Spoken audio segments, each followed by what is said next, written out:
안녕하세요. 네. 자, 같은 경상도라도 여기는 복 받으신 것 같아. 네? 내가 대구를 이렇게 강의를 가면, 기차에서 내리는 순간 이렇게 숨이 멎는데, 여기는 그래도 굉장히 시원한 것 같아요. 대구 가보셨나요? 응? 대구는 낮에 가면, 낮에 돌아다니면, 바로 죽기 일보 직전이에요. 막 땅에서 이렇게 치열이 올라오면은 숨이 안 쉬어져요. 더군다나 마스크를 끼잖아요. 근데 여기는 딱 도착하면 공기가 선선해, 이렇게. 여기 살만해요. 복 받으신 거지. 또 똑같은 경상도 쪽인데도 이게 복 받으신 거예요, 사는 게. 공부도 더 잘 하셔야 되겠네. 그죠? 자, 오늘은 82조. 82조. 이거 빨리 끝내고 이제 도시개발부 들어갈 거예요. 자, 82쪽에 보면 개발 행위에 따른 기반시설의 설치 이렇게 해놨네요. 앞에서 우리가 개발 행위 5가지를 배웠는데 그런 5가지 개발 행위가 나오려면 반드시 무슨 시설이? 기반시설을 설치하라 이렇게 나와. 그래서 이거를 기반시설 연동제라고 표현하고요. 요게 바로 난개발을 방지하는 거예요. 난개발. 그럼 난개발을 방지하는 제도가 여러분 책 한 장을 더 넘겨보세요. 한 장을 넘기면 2개가 그 요약되어 있는 게 나와요. 있나요? 그 기반시설 연동제가 의의를 보면 개발밀도관리구역과 기반시설 부담구역 2개 구역을 합해서 기반시설 연동제다 이렇게 말을 하죠. 그런데 거기에 보니까 개발밀도관리구역이나 또 기반시설 부담구역을 지정할 때는 전부 다 어떻게 되어 있냐면 할 수 있다 이렇게 되어 있죠. 공법에서 지정이 나오면 무조건 뭐다? 할 수 있다 이렇게 나와요. 근데 요 기반시설 부담구역은 예외적으로 뭐 할 수도 있다? 지정하여야 되는 경우가 있다 이렇게 나와. 그럼 항상 우리 시험은 요걸 내는 거죠. 할 수 있다는 낼 필요가 없는 거고. 여러분 요게 또 어디서 배우셨냐면 지구단위 계획구역. 기억나시나요? 지구단위 계획구역도 지정할 수 있으나 예외로 지정하여야 되는 경우도 있다 이렇게 배우죠. 그래서 앞으로 지정 나오면 할 수 있다는데 요 지문이 나올 때 요거를 좀 신경 써서 공부하시라 이 뜻이에요. 그 다음에 양쪽을 지정하는데 지정할 때 중복 지정이 안 돼요. 중복 지정이 불가능하다. 우리 시험에 여러분들 기출문제 보면 개발밀도관리구역과 기반시설 부담구역은 중첩 지정한다 이런 말이 자주 나와. 자, 중복해서 지정할 수 없다 이렇게 말해.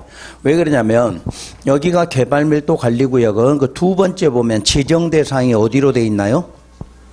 주, 상, 공으로 돼 있어. 근데 기반시설 부담구역은 그 개발밀도관리구역 외의 지역 이렇게 놨어. 외의 지역이니까 어디예요? 녹관, 농자 표시해놨죠? 그럼 여러분들 용도지역 배울 때 용도지역과 용도지역은 중복 지정할 수 있다 없다? 없다 배우셨죠? 바로 용도지역끼리라고 하는 거야. 이 구역이 아니라 여기는 주상공이고 여기 뭐다? 녹관, 농자니까 이게 중복될 수가 없다 이렇게 말해. 뜻 알겠죠? 그 다음에 지정하려면 절차는 항상 어떻게 하나? 요건 적지 말고 그냥 공부 한번 해보세요. 지정 그럼 뭐 해야 돼? 심의해서 지정한다. 지정했으면 뭐하라? 고시하라. 요게 기본 원칙이라고 그랬죠. 그때 요 앞에가 의견 청취가 있는 것은 임의적 사항이다. 이런 말 기억나나요?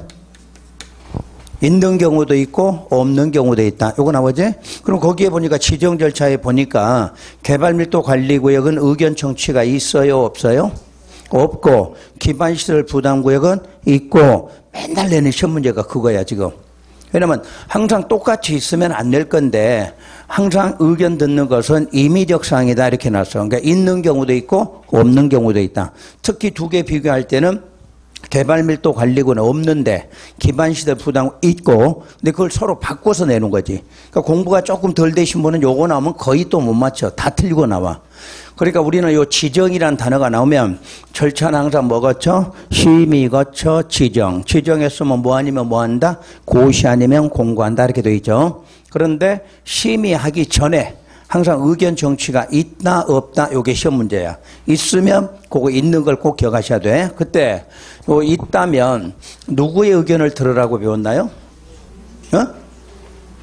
하급 아니면 주민 둘 중에 하나 나와야지. 요 의견 정치는 무조건 하급이나 아니면 주민이 나와야 돼. 그럼 여기를 봐야 되지. 요 지정권자가 누구냐?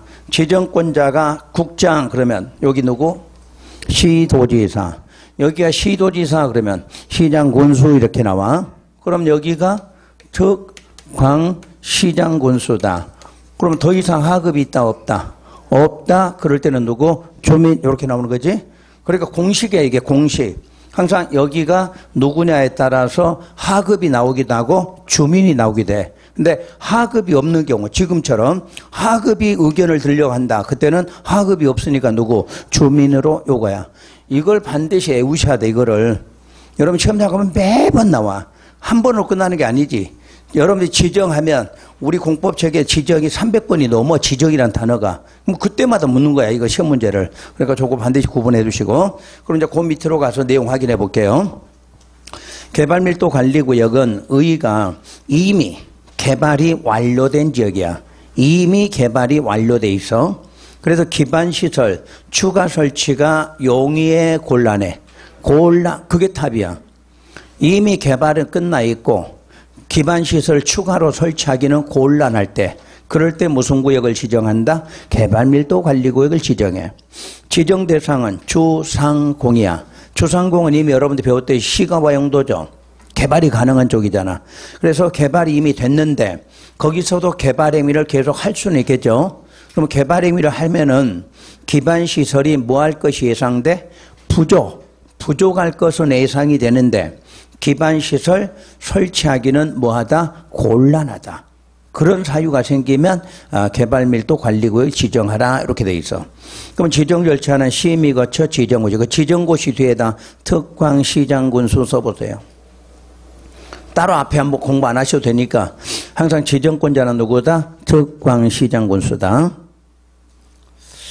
그러면 지정의 효과는 해당 지역, 지금 해당 지역이 어디예요? 주상공이겠지. 그 주상공에 적용할 용적률 최대 한도. 그러면 여러분들이 그 주상공 한번 찾아보세요. 주상공에서 용적률 최대 한도면 주거지역이 얼마인가요?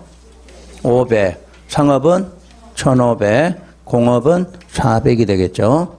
자, 그거에 대해서 얼마로? 50% 범위 안에서 건폐율 또는 용적률을 뭐한다? 강화시키겠다. 그럼 여러분이 만약 상업지역에 1500짜리로 건물 지으려고 하는데 750만 하라 그러면 개발 행위를 많이 하게 돼? 좀 적게 하게 돼? 그렇지. 적게 하게 만들려고 한다. 그 뜻이야. 그러니까 여러분들이 개발 행위라는 것은 조건만 갖추면 무조건 허가해 줘야 돼요. 근데 허가를 해줘야 되는데, 자, 새로 설치는 곤란하고, 어떻게 할 수가 없으니까 좀 저걸 더 적게 하도록 하는 것이 바로 건폐율의 용적률을 뭐하라? 강화시키면 되겠다. 그래서 개발밀도 관리구역만 지정된다면 적용되고 있는 용적률 최대 한도의 얼마를 50% 이내에서 항상 용적률이 들어가면 뭐 또 따라 들어와? 건폐율 또는 용적률 두 가지를 모두 강화시킬 수 있다. 이렇게 돼 있어.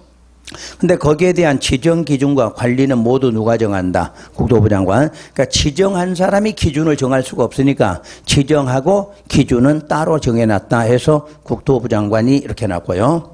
그러면 기반시설 부담구역은 신규 개발지역이야. 신규. 원래 그 밑에서 어디라고 그랬나요? 녹관 농자야. 현재 보전 지역인데 거기를 개발하려고 한다. 그런 뜻이 돼. 그러면 개발을 해야 되니까 기반시설의 설치가 뭐하다? 필요로 하는 지역이야. 기반시설 설치가 필요로 하는 지역. 그래서 그 밑에 지정대상, 개발밀도 관리구역 외의 지역. 시험에 이렇게 나오기도 할 거고 녹지지역에서 이렇게 내기도 하겠죠. 관리지역에서 이렇게 내기도 하고, 그러니까 녹과 농자 뭐 중에 하나든 나오면 되는 거예요. 그런 지역에서 역시 무슨 행위를 하려고 그래? 개발 행위 하려고 해.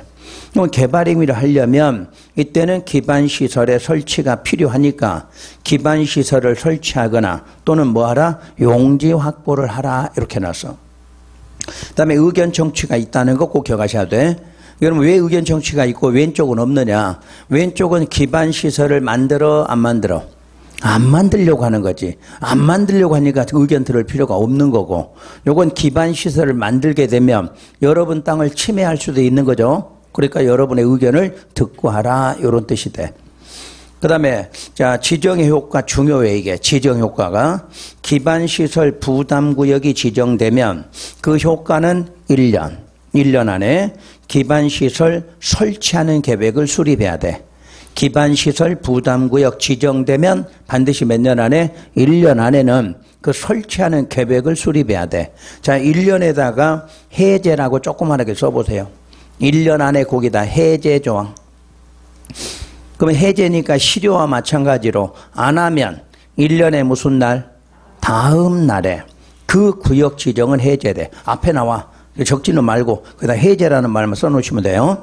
자, 그러면 설치계획이 수립됐어. 어디다 반영해야 돼? 관리계획에. 왜 관리계획 그러면? 기반시설의 설치는 무슨 계획이다? 관리계획이지. 그러니까 설치하려면 반드시 관리계획에 반영해야 돼. 요 근래 시험 문제가 작년도 마찬가지고 재작년만 계속 이 지문 나왔지. 설치계획 수립하면 어디에 반영하라? 관리계획에 반영하라 이렇게.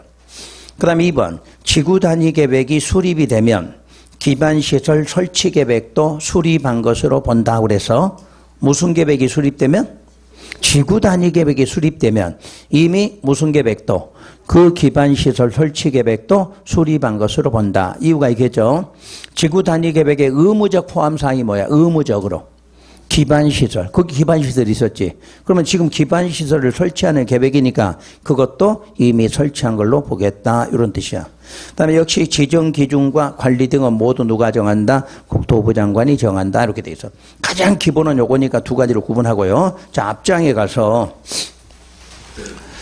개발밀도관리구역은 양괄호 3번까지는 그대로 읽으시면 돼. 아까 했던 거 그대로야. 그 대신에 양괄호 4번에 그 지정 기준 등이나 관리는 누가 정한다? 국토부 장. 그럼 국토부 장관이 정한 기준과 방법이 뭐가 있느냐 하고 이제 기준이 나올 때가 있어. 그 기준은 반달가로 1번에서 동그라미 2, 3, 4를 묶으세요. 2, 3, 4. 동그라미 2, 3, 4. 거기는 무조건 숫자만 나와. 시험 문제가 나올 때. 지문보다는 숫자니까 향후 이렇게 나오면 몇 년? 2년 이렇게 나와. 2년 안에. 그 다음에 몇 % 하고 나와. 그러면 20% 이상 두 숫자만 기억하시면 돼. 향후 몇 년? 2년 안에 얼마 이상? 20% 이상 요 숫자만 찾으시면 돼. 여러분 시험에서 그 내용은 낼 게 없어. 여기다 30 낼 거고 2년 내고 그런 숫자밖에 낼 수가 없어. 그 다음에 반달가로 2, 3, 4부터는 그냥 순서별로 읽은데 현재 우리 시험에 나온 건 4번만 나왔어. 기반시설의 변화는 어떻게 검토하라? 주기적, 즉시 검토하라 이런 식으로 출제가 돼서 주기적 검토하라. 요것만 기억하시고. 그래서 개발밀도관리구역 시험 문제 낼 게 별로 없어요. 요 정도밖에.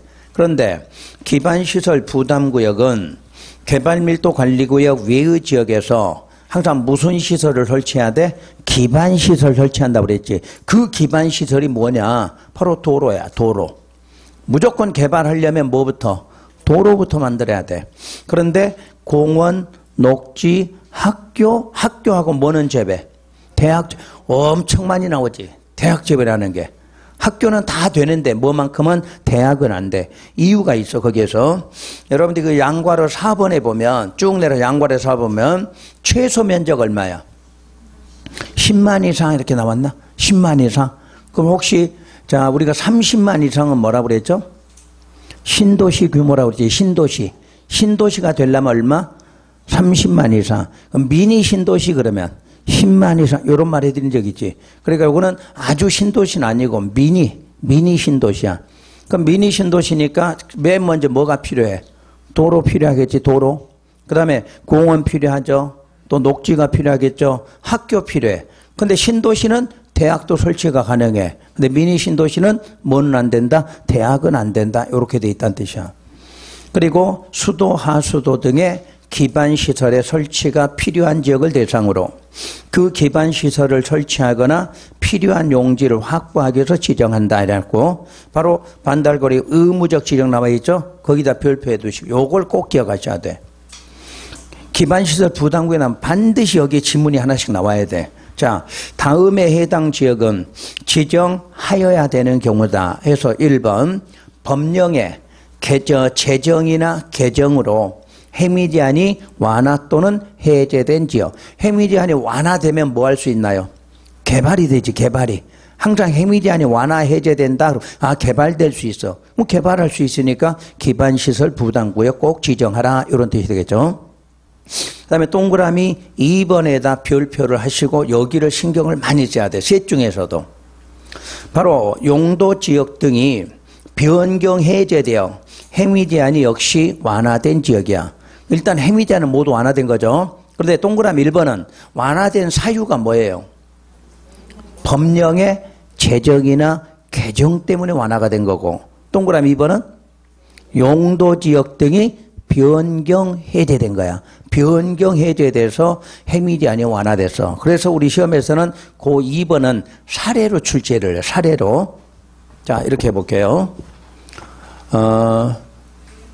주거지역을 녹지지역으로 변경하는 지역은 기반시설 부담구역으로 지정하여야 한다. 이렇게 이제 사례가 나와. 그럼 맞았다 틀렸다 찾아내셔야 돼. 이거 맞았어 틀렸어? 응? 강화됐잖아. 이거 강화. 여기는 개발지역인데 이건 뭐로 갔어? 보전 쪽으로 갔잖아. 그럼 강화지 완화가 아니잖아. 이런 건 틀렸다 찾아내셔야 돼. 반대로 녹지를 주거지역으로 변경하는 지역은 기반시설 부담구역 지정해야 한다. 그럼 그때는 맞았다 이렇게 찾아야지. 아셨나 이거? 그러니까 우리가 알고 있는 주상공은 주로 개발이고 녹관농자는 보전이죠. 그럼 여러분 시험은 이걸로 냈어. 자연환경 보존지역을 주거지역으로 변경한다 이렇게 냈어. 그럼 맞아 틀려? 그건 맞았지. 보존 쪽에서 어디로? 개발 쪽으로 왔으니까 완화된 거잖아. 시험 문제가 이렇게 나와. 또 하나가 뭐였냐면 변경은 주로 용도지역을 낼 거고 해제를 내. 해제는 용도구역이야. 그린벨트가 해제된 경우 기반시설 부담구역으로 지정해야 한다. 맞아 틀려? 맞지 이거? 해제시키니까 보전지역이잖아. 우리가 용도구역은 5개 중에서 입지규제 최소구역 빼고는 전부 보전이지, 보전. 그 보전에서 뭐 됐으니까? 해제됐으니까 행위제한이 완화된 거잖아. 그래서 그 동그라미 2번은 항상 2번 그대로 내면 누구나 맞추지. 그런데 저렇게 지문이 바뀌어 나와. 자, 답이 있어. 변경은 용도지역을 내. 변경은 용도지역을. 해제는 용도구역을 내. 용도구역은 4개가 있겠지. 개발제한구역, 시가와 도시자연, 수산자원 이런 것들은 해제하면 되지. 해제하면 행위제한이 어떻게 돼? 완화되겠지. 그게 이제 내일 배우는 그 기출문제 이런 게 다 들어있는 거야. 이건 사례가 나와 항상. 그 다음에 동그라미 3번도 사례가 주어져. 개발행위 허가의 현황이 20% 이상 증가됐거나 인구 증가율이 20% 이상 높은 지역 이렇게 돼 있어. 자, 예로 하나 드릴게요. 어떤 시에 인구 증가율이 5%인 시가 있다. 그게 25%로 늘었다. 지정해야 한다. 맞아 틀려? 맞지? 5에서 얼마? 25. 그랬으니까 20% 이상 늘었잖아. 허가 건수도 시험은 내릴 수 있어. 몇 건이었는데 몇 건으로 늘었다. 이런 식으로. 그런 게 전부 2번, 3번은 사례로 출제된다. 이렇게 보셔야 돼. 그 다음에 지정 절차 했고, 지정 효과 했고, 그 밑에 지정 기준. 기준은 누가 정해? 국장. 그때 기준 3가지 중에 최소 면적 얼마? 10만 이상을 했어요. 그러니까 기반시설 부담구의 최소 면적은 10만 이상이어야 돼. 또 2번, 3번은 그대로 읽으시고. 3번. 그러면 기반시설 부담구역이 지정되니까 무슨 계획 수립했어? 설치계획 수립했죠? 설치계획 수립해서 어디다 반영했어? 관리계획 반영했죠? 그러면 설치하려면 돈이 필요하겠다 이 말이겠네. 그래서 설치하려면 뭐가? 비용 부담이 나온다. 그래서 비용 부담은 최소만 공부하는 거예요. 엄청 많아, 비용에 관한 게. 근데 그거는 여러분들 할 수도 없는 거고, 여기 나온 거 정도는 하시라는 이야기예요. 자, 부가 대상은 바로 단독, 숙박, 단독이나 숙박 등으로 200제곱미터를 초과하는 무슨 행위할 때? 신축과 증축 행위할 때.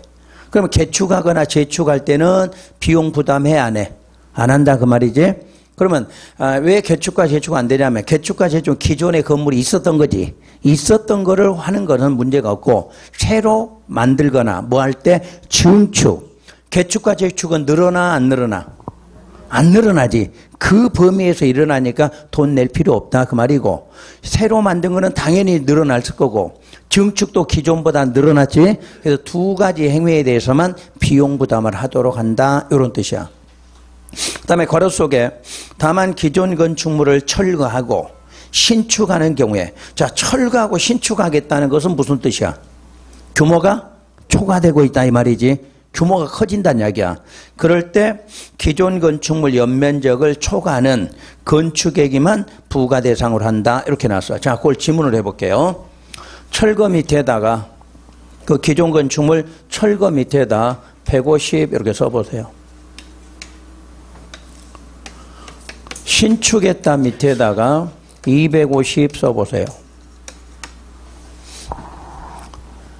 개축에서 신축이 된다는 건 규모가 커진 걸 말해. 규모가 커진 거. 그러면 이런 경우는 250에 대해서 부과하는 게 아니고 기존의 150에서 250으로 늘었으니까 얼마 초과 부분? 100을 초과한 요것만 부과 대상이다. 요 뜻이야. 지문 이해되나요? 요게 이미 시험에 몇 번씩 반복해서 나와. 그러니까 기존 건물이 철거돼서 신축한다. 그러면 규모가 종전보다 어떻게 됐다? 커졌다. 이렇게 되는 커졌다. 그러면 커진 거 전부를 하는 게 아니고 250이 아니라 얼마 초과? 여기서 요거 초과된 100만 부과 대상이 된다. 요 뜻이 돼. 그러면 2번 납부 의무자는 누구냐? 바로 1번 행위하는 사람. 1번 행위가 뭔데? 단독 숙박 200 초과되는 무슨 행위? 신증축 고 행위하는 사람. 또는 거기에 가로 속에 위탁자나 지위 승계자도 포함한다. 이 사람이 납부 의무자야. 그러면 부가 및 납부 시기는 부가 시기는 특광시장 군수가 납부 의무자가 국가나 지자체로부터 뭐를 얻어서 건축허가. 건축허가를 받은 날부터 몇 개월? 2개월 이내 부과돼. 그러니까 여러분이 허가 받고 나면 2개월 안에 고지서 날라온다 그 뜻이야. 그럼 언제까지 낼 거냐? 사용 승인 신청 시까지 납부해. 여러분 공사가 완료되면 검사 받는 게 뭐야? 검사 받는 게 준공검사, 사용승인, 사용검사 이런 용어를 배웠죠. 그때 건축법이니까 뭐를 받아야 돼? 사용승인. 그 신청할 때까지는 납부하라 그 뜻이야. 납부 방법은 현금이 또 카드도 되고 그 다음에 중요한 게 물납도 가능하다 이렇게 해서 물납. 그러니까 토지가나 또는 건물로 대신 내는 방법도 있는 거지. 그러니까 현금, 카드, 물납 이렇게. 그 다음에 이제 보칙에서는 넘어가서 오른쪽만 타인 토지 출입, 여기 이제 신경 쓰셔야 돼. 토지의 출입 및 장애물의 변경 제거. 1번 필요성. 1번 국토부 장관, 시도지사, 시장군수, 거기까지 밑줄 그어보세요. 요게 지금 우리가 배운 데라면 누군가요? 행정청이지, 행정청. 그런데 여기서 이제 응용되는 문제가 뭐냐면 실제로 타인의 토지 들어가서 조사하고 측량하는 거 행정청이 직접 하나요? 아니지. 그러면 뭐 받은 사람? 위임받은 자가 있겠지. 그럼 위임받은 자니까 실제로 공무원 같은 경우죠. 그러면 이 사람을 누구라고 하냐면 행위자라고 해야 돼. 행위자. 요까지를 기억하셔야 돼. 그러니까 시험에서는 저렇게 나오더라도 저 사람을 직접 하는 누가 있다? 위임받은 자가 있고 이 사람이 직접 그 행위를 하는 사람이다 이렇게 말해. 그래서 나중에 손실보상하세요 그러면 이 사람이 하나? 그러면 시험에 맨날 내는 게 이거지. 이 사람이 속한 어디에다? 행정청에다 해야겠지. 그러니까 이걸 알려면 여기까지 이해하셔야 돼. 자, 남의 땅에 들어가서 손실이 발생했다. 뭐 손실보상 하는데 그 들어간 사람이 해야 된다. 그러면 돼, 안 돼? 안 되겠지. 그러면 어떻게 돼 있어? 행위자가 속해 있는 누구다? 행정청. 이렇게 한 장 넘겨봐요. 미리서. 넘기면 번호 3번에 손실보상 의무자는 누구다? 행위자가 속한 행정청이죠. 이거 엄청 나왔는데 못 찾아 사람들이. 왜? 행위자라는 개념이 여기서 이해가 안 되니까. 항상 직접 하는 건 행위자야. 그럼 행위자가 보상하는 게 아니라 그 행위자가 뭐 한쪽? 속해 있는 행정청이야. 그러니까 시험 내에서 행위자도 아니고 행정청도 아니야. 항상 행정청은 어딘지 모르잖아. 그래서 뭐가 속해 있는? 행위한 사람이 속해 있는 행정청 이렇게 나와야 돼. 먼저 사업했을 때는 시행자가 이렇게 나오겠죠. 자, 앞장 넘겨서. 그래서 행정청이 뭐 할 때 들어가느냐? 도시군 계획이나 광역도시계획에 관한 뭐 할 때? 기초조사. 여러분 그 세 가지 계획 배울 때 기초조사 어떻게 했어? 조사, 측량하여야 한다 이거 배웠잖아. 조사, 측량. 그 조사, 측량하려면 타인토지 들어가야 되겠지. 또 방금 배운 개발밀도 관리구역이나 기반시설 부담구역에 대해서 특히 뭐 하는 거? 기초조사, 지가동향조사 이런 거 할 때. 그 다음에 동그라미 2번. 시행자들은 특히 무슨 사업할 때? 시설사업. 시설사업에 관한 조사 측량을 위해서 시행을 위해서 필요하다면 세 가지 단어 기억하셔야 돼. 출입할 수도 있고 재료적 취량 임시 통로로 뭐 할 수도 있고 일시사용 또 필요하면 인목토석 기타의 뭐를 장애물 변경 제거야. 그래서 지금부터 기초조사 한다면 세 가지 단어 출입, 일시사용, 장애물 변경 제거 세 가지 행위라는 거예요. 자, 그러면 2번에 가서 출입의 허가 및 통지. 그러면 출입할 때는 답이 나와 있네. 뭐 받아라? 허가 받고 통지하라 이렇게 나왔어. 그러면 양괄호 4번에다가 미리 할게요. 일시사용 및 장애물의 변경 제거 나와 있나요? 그 뒤에다가 이렇게 써보세요. 여기는 동의, 통지. 답을 다 두 개 알려놓고 할게요. 출입할 때는 어떻게 하라고? 허가받고 통지하고 일시사용이나 변경 제거는 동의받고 통지하라. 요게 차이점이야. 다시 출입자가 보였어. 그럼 뭐 받아야 돼? 허가. 일시사용 변경 제거는 그렇지. 그걸 찾으면 답이 나와. 답이 의지해야 돼. 출입으로 문제 나오면 무조건 뭐? 허가 그리고 통지 이렇게 나와야 돼. 자, 일시사용 변경 제거 그러면 동의, 그 다음에 통지 이렇게. 이것만 외우면 돼. 이것만. 다른 지문은 아무 필요 없어. 이것만 외워지면 답 보이게 돼 있어. 그럼 먼저 출입 볼게요. 원칙. 출입하려면 특광시장 군수 뭐 받고? 허가 받고. 며칠 전? 7일 전 통지해. 자, 통지를 누구한테 하나? 당의 토지의 소유자 등 그랬어. 그럼 소유자가 기본이야. 그럼 등은 소유자 아닌 사람도 있다 이 말과 같아. 그러면 2번 예외로 행정청 시행자들은 뭐 없이도 허가 없이도 타인 토지 출입해. 그러면 출입하더라도 며칠 전 통지해야 돼. 그렇지. 원래는 허가 받고 7일 전 통지인데 행정청은 뭐 없으니까 허가 없으니까 며칠 전에는 7일 전에 통지만 하라 이런 뜻이 되지. 그 다음에 출입의 제한. 일출 전 일몰 후에는 토지에 소유자의 승낙 없이 출입 금지한다. 맞나? 맞아? 뭐가 틀렸어? 소유자가 아니고 점유자야. 이걸 꼭 시험에서 매번 내. 누구나 소유자로 기본을 알고 있냐. 다른 거는 다 소유자가 맞아. 근데 일출 전 일몰 후 승낙 받을 때는 누구? 점유자야. 점유자. 소유자가 꼭 거주하는 거 아니죠? 거기 점유하고 있는 사람한테 바로 승낙을 받아라 그 뜻이야. 4번에 일시사용 장애물 변경 제거는 뭐가 필요하다? 동의와 통지야. 그래서 반달골 1번 일시사용 변경 제거하려면 소유자 등의 뭐 필요하다? 동의가 필요하다. 반달골 3번 사전 통지는 며칠 전? 3일 전. 그럼 이제 답 나왔네. 허가는 며칠 전? 7일 전. 동의 받을 때는 3일 전 그렇게 되겠지. 다시 출입 그러면 뭐 받고? 허가 받고 며칠 전? 7일 전. 일시사용 변경 제거 그러면 동의 받고 며칠 전? 3일 전. 답 이거면 끝이야. 답. 우리 타인 토지 출입에서는 점유자라는 개념 하나 하고 출입하고 일시사용 변경 제거 어떻게 하느냐? 요게 다야 답은. 그런데 일시사용 변경 제거의 반달가로 2번 동의에 가름한 통지 허가라는 말은 굵은 것이 동의를 얻을 수 없다면 행정청 시행자는 특광시장군수에게 뭐하라? 통지하고 행정청 아닌 사람은 특광시장군수 뭐 받아라? 허가 받아라. 아직까지 시험에 한 번도 낸 적은 없어. 거기까지는. 일단 일시사용 변경 제거는 동의라는 말은 기억하면 돼. 근데 동의 못 받으면 그까지는 아직 안 냈다는 것만 알고 계시면 돼. 그 다음에 5번에 증표 휴대 제시. 그러면 증표 갖고 간 사람 출입자겠지? 출입할 사람들은 증표 휴대하고 보여줘라 그 말이야. 그 다음에 점유자의 수인의 의무야. 점유자의 수인의 의무.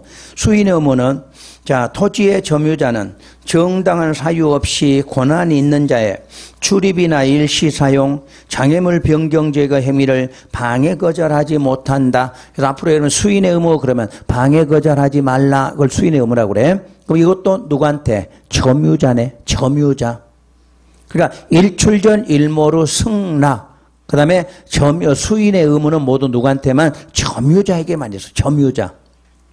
그럼 요 두 개 빼고는 전부 소유자 등 이렇게 이해하시면 되고 그때 학문상 공용 제한 중에 사용 제한에 해당한다. 그러니까 앞으로 사용 제한이란 타인 토지 출입에서 나온다 그 뜻이야. 그러면 사용 제한도 뭐가 발생해? 옆에다 써? 손실보상. 사용 제한도 항상 뭐가 발생해? 손실보상. 그럼 공법에서 손실보상이란 어디에서 두 번 나와? 지금 사용 제한하고 또 수용. 그 두 개밖에 없어. 그럼 혹시 다른 데서 손실보상 용어 나오면 틀리는 거야. 무조건 손실보상이라는 용어가 나올 때는 뭐 아니면 뭐가 나와야 돼? 수용이라고 나오든가 아니면 타인 토지 출입 이렇게 나와야 돼. 그때만 보상이 필요하다. 자 다음 장 넘겨서 벌칙이 있는데 이것도 잘 나오지 벌칙이. 다음에 해당하면 1,000만 원 이하의 뭐에 처한다? 과태료야. 그래서 1번 정당한 사유 없이 일에 따른 행위를 방해하거나 거부한 자. 자 일에 따른 행위가 아까 양과로 1번이 뭐야?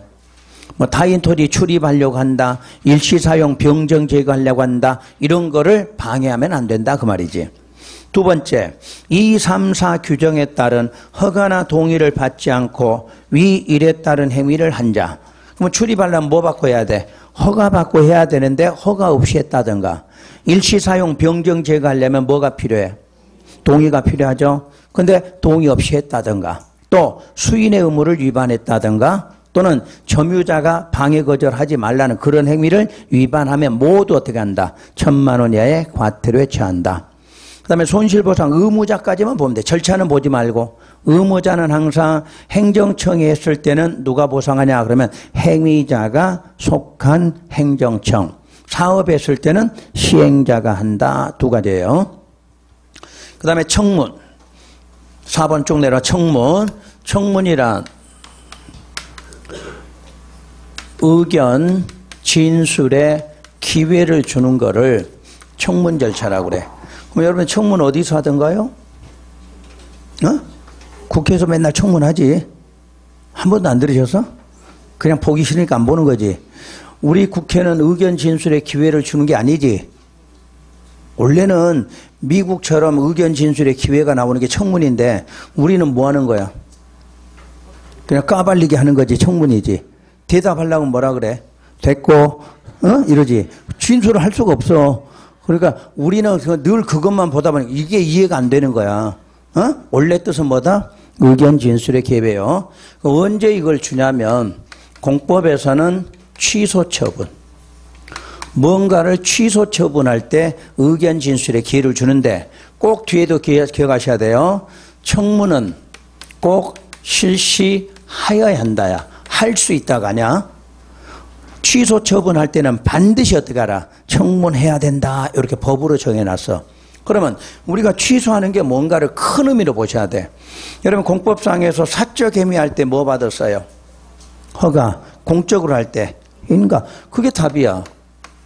인가 받은 거, 허가 받은 거 뭐 하려면? 취소하려면. 그러니까 앞으로 공법은 여기서 끝나는 게 아니라 농지법까지 청문 절차가 다 나와 있어. 근데 한 번만 기억하라는 이야기야. 무조건 청문 나오면 무슨 취소를 하는데 대표적으로 뭐를 말해? 허가 취소, 인가 받은 거 취소할 때 이렇게 말해. 그 다음에 이제 사업하는 경우. 사업하는 법률에는 시행자를 지정을 하지. 시행자 지정. 지정한 거 뭐 할 때? 취소. 그럼 이 법도 사업하죠 지금. 무슨 사업에? 시설사업. 그럼 시설사업은 시행자 지정했겠네? 그럼 지정한 거 뭐 하려면? 취소하려면 청문. 그래서 총 3개가 있는 거야. 구분하겠나요? 그럼 도시개발법에 청문 나왔어. 그럼 또 뭐 찾으면 돼? 허가 취소, 인가 취소, 시행자 지정 수 찾으면 되겠네? 같은 개념이야. 근데 이제 저 아래쪽에 가면 또 뭐 승인 취소 이런 것도 나와. 근데 현재 국토개혁법은 3가지야. 허가, 인가, 그 다음에 시행자 지정 취소 3개밖에 없다는 거. 자, 그까지만 보시면 돼요. 자, 그까지 보시면 이제 국토개혁법은 어느 정도 푸실 수가 있고, 이제 3장으로 넘어가서 도시개발법이죠.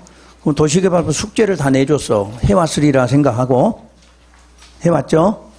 페이지를 저기 127로.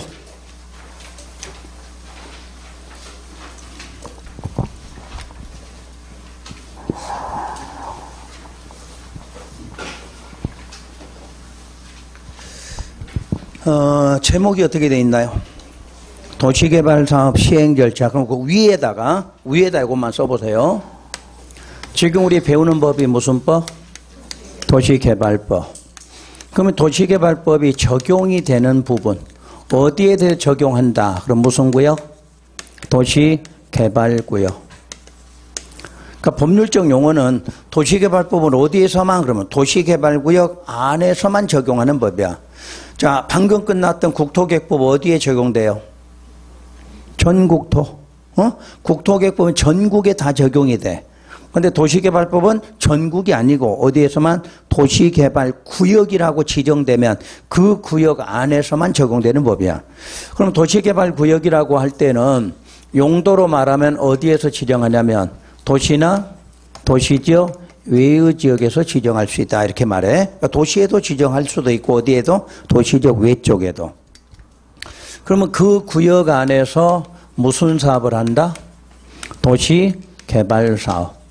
요거를 시행할 때 필요한 법이 무슨 법이다? 도시개발법이다 이렇게 말해. 그러면 이때 도시개발사업은 도시계획사업의 일종이다 이렇게 나오면 맞아? 틀려? 맞는 지문이지? 도시계획사업 그럼 몇 개야? 3개야, 3개. 3개 중에 하나잖아. 3개. 이 말을 계속 시험에 주는 거야. 그럼 정비사업 할 때도 뭐라고 나와? 도시계획사업의 일종이다 이렇게 나와. 도시계획 시설사업도 마찬가지지. 그러니까 항상 도시계획사업은 몇 개? 3가지 사업을 말해. 그 3가지 사업 중에 하나이다 이 말이야. 그 다음에 도시개발 사업을 할 때는 방식이 3가지가 있다는데 무슨 방식? 수용 방식 있지. 수용.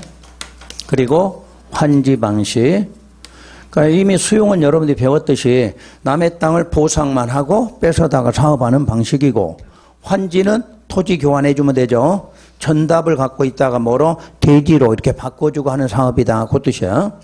3번째는 1번과 2번을 뭐한다? 혼용하는 방식이야. 그럼 혼용이란 단어가 들어가면 항상 무슨 말을 기억하냐면 2개를 같이 해야 되니까 분할 시행한다 이런 말이 나오겠죠. 이런 거를 머릿속에 딱 연상해야 돼. 자, 혼용하면 뭐도 일부, 수용도 조금, 그 다음에 환지도 일부, 그냥 따로따로 분할하겠지. 분할 시행한다 이 말 나오면 뭐를 말해? 혼용이야. 그러니까 3가지 방식 중에서 혼용이라는 말은 어디에서 쓰는 거다? 아니, 이제 분할이란 말은 혼용에서 쓰는 거다. 이렇게 미리 알고 계시란 얘기야. 자, 그러면 여러분 책에 이제 도시개발 사업의 시행 이렇게 해놨어. 그러면 시행하는데 이것도 무슨 계획으로 결정을 해? 관리계획 결정이 있어야 되죠. 결정했으면 무슨 도면? 지형도면 고시까지 해야 되겠죠. 여기까지가 이제 국토계획법이 적용이 됐어. 그리고 나서 무슨 구역을 지정해? 먼저 계획으로 개발계획. 개발계획을 수립 고시한다. 자, 이거 누가? 지정권자가. 그러면 개발계획을 수립하게 되면 개발계획에는 말 그대로 개발을 해야 되니까 개발에 관한 모든 사항이 다 여기에 포함되어 있겠죠. 근데 우리 시험에서 여러분 좀 알아야 될 게 몇 개 있다고 그랬죠. 첫째, 시행 방식. 개발계획 수립되면 뭐가 정해져? 시행 방식이 정해져. 시행 방식이 무슨 뜻이야? 수용으로 할지, 환지로 할지, 혼용으로 할지를 여기서 정한다. 이 뜻이에요. 시행 방식이 정해지면 누가 또 결정이 돼? 시행자가 결정이 되지. 자, 만약 수용으로 결정됐다. 그럼 시행자는 공공, 민간으로 나와야지. 환지면 행정, 비행정. 그게 이렇게 자동으로 나와야 되는 거예요. 그리고 시행자가 정해지면 시행기간도 나오겠죠. 또 수용에 관한 토지의 세목, 수용하겠다는 토지의 목록도 무슨 계획에서 개발계획 만들 때 정해져야 된다. 해서 4가지 정도는 기억하셔야 돼요. 4가지 정도는요. 그래서 개발계획 수립되면 그 다음에 무슨 구역 지정해? 도시개발구역. 요걸 지정고시한다. 역시 누가?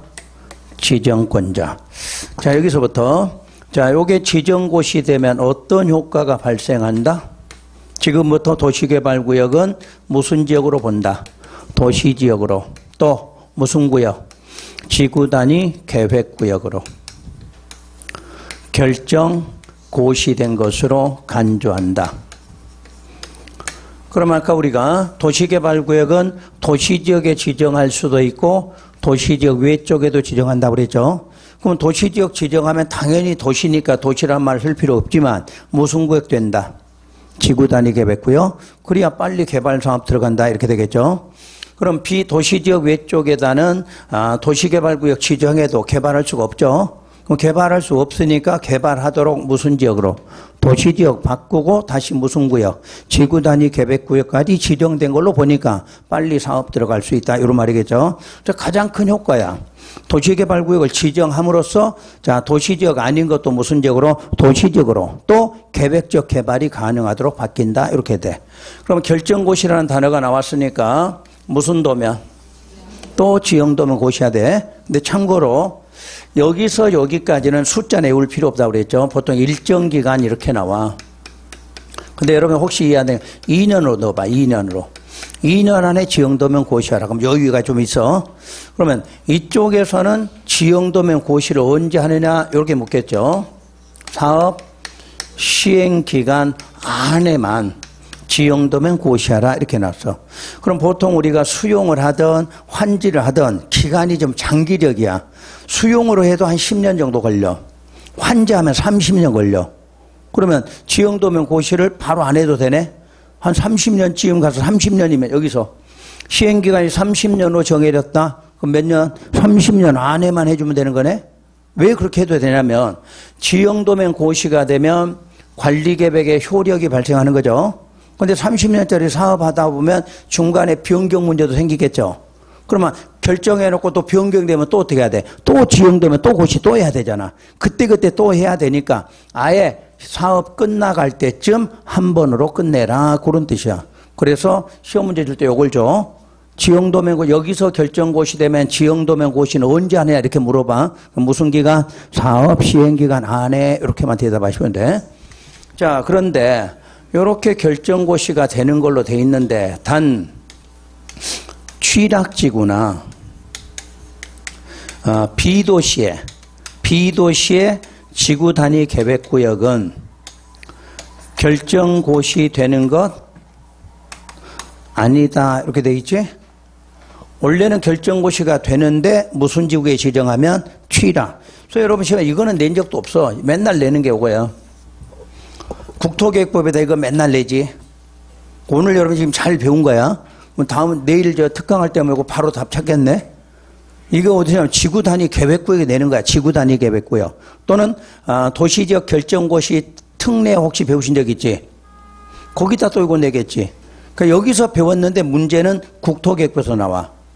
이거 잘 배운 거야 오늘. 오늘 배우면 내일 바로 설명해도 이해야 되겠네. 그래서 무슨 지구에 지정되면 취락지구에 도시개발구역 지정해도 도시지역이다 이러면 돼, 안 돼? 아니다야. 지구단위계획구역도 아니다 이렇게 나와야 돼. 원래는 도시개발구역만 지정되면 이렇게 된다고 그랬는데 무슨 지구에다가 취락지구에는 도시개발구역을 지정해도 도시지역 될 필요도 없고 또 지구단위계획구역 될 필요가 없다 이렇게 돼 있어. 이유가 있겠죠? 이유는 뭘까? 요건 용도지역 행위제한을 뭐 하려고? 완화하려고 했잖아. 완화된다는 건 뭐야? 개발할 수 있다는 얘기. 이미 개발할 수 있는 곳으로 돼 있으니까 굳이 안 바꿔놔도 된다 그 뜻이야. 그래서 요거 하나만이라도 기억하시라는 얘기야. 이거는 시험에 내지도 않아. 이런 거는 항상 요걸 내는 거지. 항상. 요거는 도시개발법, 국토개발 양쪽에서 다 출제가 되니까 요걸 구분하시라는 얘기고. 자, 여기까지 해서 이제 개발할 준비가 끝났다. 그러면 공사하기 위한 계획. 무슨 계획? 실시계획. 실시계획 작성한다. 시행자가. 자, 이때 시행자가 작성하는 실시계획은 무슨 계획에 부합되게? 그렇지. 저 위에 있는 개발계획. 개발계획에 부합되게 작성하라. 그리고 꼭 중요한 게 뭐냐? 지구단위계획을 포함해라. 지구단위계획을 포함시켜라. 그러면 이제 국토계획구로 비교를 하셔야 돼요. 국토계획법은 지구단위계획구역이 지정이 되면 요 계획까지는 몇 년 안에? 3년 안에 수립해야 되지? 근데 여기는 따로 수립할 필요 없다 그 말이야. 구역도 요 도시개발구역 지정으로 지구단위계획구역도 결정고시 됐고 거기에 맞는 계획도 무슨 계획 만들 때? 실시계획 만들 때 거기에 같이 포함되어 있다. 따로 만들 필요 없다. 그래야 사업을 어떻게 한다? 빨리 진행할 수 있다 말이지. 여러분 요거를 관리계획 결정하려면 시간이 많이 걸려요? 바로 만들어? 많이 걸려 많이. 입안에서 결정고시 하려면 뭐 요것도 입안에서 결정고시 시간 많이 걸리지. 요것도 지정된 것으로 보고 요 계획도 이미 무슨 계획에? 실시계획 만들 때 이미 다 포함시키고 따로 결정할 필요가 없다 이 말이야. 그럼 빨리 개발할 수 있겠죠. 그리고 실시계획 인가 고시된다. 요게 지정권자. 자, 두 가지 해볼게요. 인가 효과. 인가의 효과는 시행자를 어떻게 한다? 지금도 안 나오면 골치 아파. 무조건 사업하는 인가 받으면 시행자 확정되지. 확정되면서 무슨 권리죠? 공사 착공 권리. 요걸 주는 것이 인가의 효과다 이 뜻이야. 그 다음 고시가 되면 고시의 효과. 고시는 그 실시계획이 고시됐을 때 고시 내용 중 관리계획이나 지구단위계획으로 결정할 사항이 있다. 원래대로 하면 고시 내용의 관리계획이나 지구단위계획으로 결정할 사항. 이게 뭐죠? 관리계획이나 지구단위로 결정할 사항? 다 까먹으셨네? 해오라고 그랬더니 기반시설의 설치 등을 말하죠. 우리 기반시설 설치하려면 무슨 계획 결정? 관리계획 결정. 특히 지구단위계획에서도 무슨 시설? 기반시설 만들 수 있죠. 그래서 두 가지 계획에 포함될 사항이란 요걸 말해. 그런데 이렇게 될 사항도 이미 관리계획이나 지구단위계획은 뭐 된 것으로 봐? 결정고시된 것으로 본다. 따로 결정고시 할 필요 없다 그 말이지. 그러니까 실시계획 고시할 내용에다 도로 만든다는 내용이 있다. 그럼 도로 만들려고 관리계획 결정해 안 해? 할 필요 없다. 그래야 빨리 사업하지. 그러니까 실시계획 내용에 여러분 신도시 만들면 기반시설이 뭐가 필요할까? 도로도 필요하고 공원도 필요할 거고 뭐 주차장도 많은 게 필요할 거 아니야. 근데 그걸 필요한 걸 다 일일이 결정고시하면 어떻게 돼? 사업 100년 가도 못한다 그 말이지. 그러니까 이미 뭐 된 것으로? 그런 거는 결정고시 된 것으로 봐. 자, 결정고시 된 것으로 봤으니까 무슨 도면? 또 해야 될 거 아니야. 그럼 무슨 기간 안에? 사업 시행기간 안에 또 이렇게 나와야지. 그래서 여러분이 세 단계가 이제 뭐냐면 구역, 계획, 또 무슨 계획? 지구단위 계획 결정고시는 무슨 계획 고시되면 실시계획 고시야. 지구단위 계획은 언제 만들어져? 지구단위 계획은 실시계획 작성할 때, 지구단위계획 결정고시는 언제? 실시계획 고시될 때. 요런 게 전부 시험에서 국토계획부에 출제하는 거야. 그러니까 요게 안 되면 국토계획부 그 지문 나올 때 알아들을 수가 없는 거야. 다시, 구역은 언제?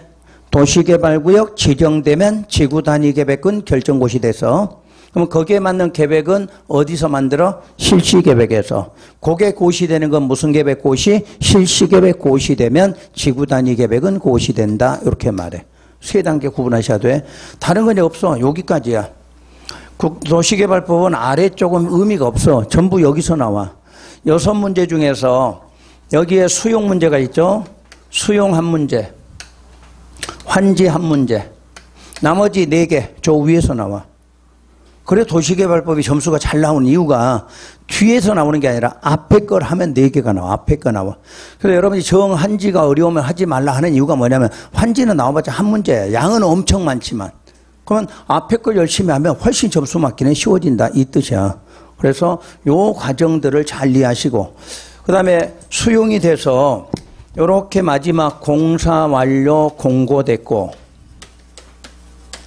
자, 환지 방식은 환지 처분 공고된다. 이렇게 나와 있어. 자, 이때 이쪽은 여기서부터 여기까지는 어디 사업과 동일해? 시설 사업과 동일하지. 우리 앞에서 시설 사업. 시설 사업도 어디부터? 여기서부터 해갖고 여기까지 가는 거 똑같잖아. 그러면 개발 사업도 기본 똑같아. 그러면 개발 사업에는 2개가 더 있는 거지. 요거 2개가. 그럼 나 다음 주에 가면 정비법 배울 거란 이야기야. 그럼 정비법 절차는 어떻게 해요? 또 여기에다 2개가 더 필요해. 여기서부터 기본이 돼야 되는 거야. 자, 정비사업에 가면 여기 계획이 무슨 계획으로 바뀌어? 정비계획 바꾸면 돼. 이름, 정비구역으로 바꾸면 돼. 이해되셨나? 그러니까 이게 기본이 안 되면 정비법은 할 수가 없어. 그러니까 시설사업부터 순서가 넘어오는 거예요. 요게 기본이야. 요게 기본. 거기다 2개가 더 들어가면 뭐다? 개발. 거기다 2개 더 들어가면 정비사업이야. 그러니까 외우려고 하지 말고 이걸 갖고 공부하시라는 얘기야. 그러니까 요걸 못 외우신 분들은 아예 절차는 할 수가 없어. 따로 못 외우니까. 그러니까 요거 하시고 요 2개 있는 거 꼭 기억하고, 그럼 정비사업 한다 그러면 이름만 바꿔주면 돼. 무슨 계획? 정비계획. 구역은 정비구역. 이렇게 바꿔주면 돼. 그러면 기본적으로 할 수 있어. 그럼 여기서 이제 차이점이 하나 있어. 이쪽에는 준공검사를 받고 나서 공사 완료 공고를 해줘. 근데 환지 방식은 어떻게 돼 있어? 그 순서가 바뀌어 있어. 그래서 환지 방식 시험의 절차는 바로 그걸 내는 거야. 환지 방식은 일반적인 사업하고는 좀 다르게 공사가 완료되면 뭐부터? 공고 먼저 하고 검사를 나중에 받는다. 그거 순서만 하나 기억하고 계시면 되는 거예요. 그래서 그까지는 이제 정리가 됐고, 쉬었다가 지금부터 뭘 하냐면 지정권자하고 시행자를 해와야 되겠지? 지정권자 시행자를 알면 이 법은 그다음부터 이제 할 수가 있어. 우리는 도시개발법은 3개를 말해. 절차, 지정권자, 시행자. 3개 못하면 할 수가 없어. 그 3개를 먼저 알으셔야 되니까. 쉬는 시간에 이건 지우지 마시고 놔두세요. 이거 놔두고. 자, 앞으로 가서 지정권자부터 다시 할게요.